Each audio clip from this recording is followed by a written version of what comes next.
Salut à toi!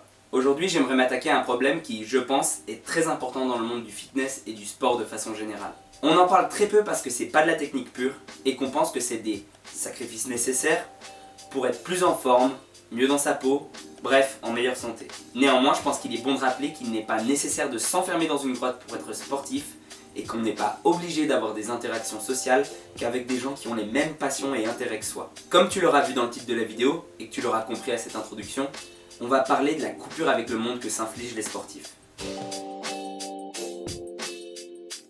Première chose importante, il faut pas croire que tu peux plus manger avec tes parents, ta famille, tes amis.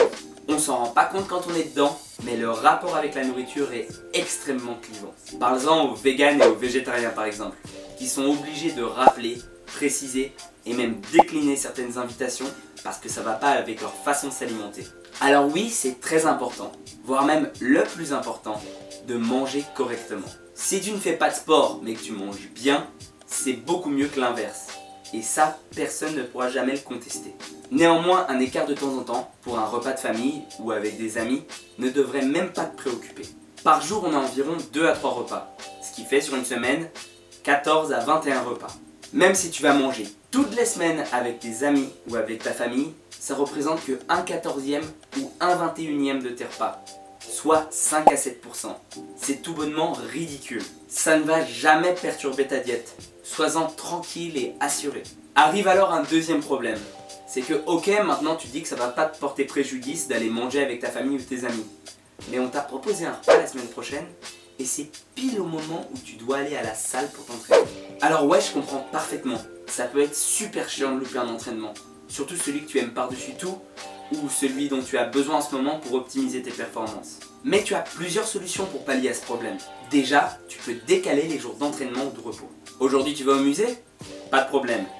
Le jour où tu devais te reposer, par exemple le mercredi, et ben au lieu de rester tranquillement chez toi, tu vas aller t'entraîner. Et voilà. Tu peux aussi décaler pendant la même journée. Par exemple, habituellement tu t'entraînes le matin ou le soir, mais là il y a un truc prévu qui va pas t'attendre. Pas de souci. Entraîne-toi justement le matin, le soir, le midi. Bref, sois flexible. Et évidemment, mais ça va sans dire, ne va pas à des événements juste par politesse. Fais quelque chose seulement si tu en as vraiment envie. Pas la peine d'aller t'emmerder au lieu de faire du sport, on est bien d'accord. Enfin, garde quand même à l'esprit que même un truc chiant, ça peut devenir fun avec les bonnes personnes. Bon, après tout ça, tes amis verront que tu fais des efforts pour être avec eux. Et ce sera peut-être le bon moment pour les emmener avec toi faire du sport. Ben ouais, l'entraînement c'est fun, non? Et puis tu peux faire d'une pierre deux coups, en les sensibilisant à l'activité physique, tout en sociabilisant.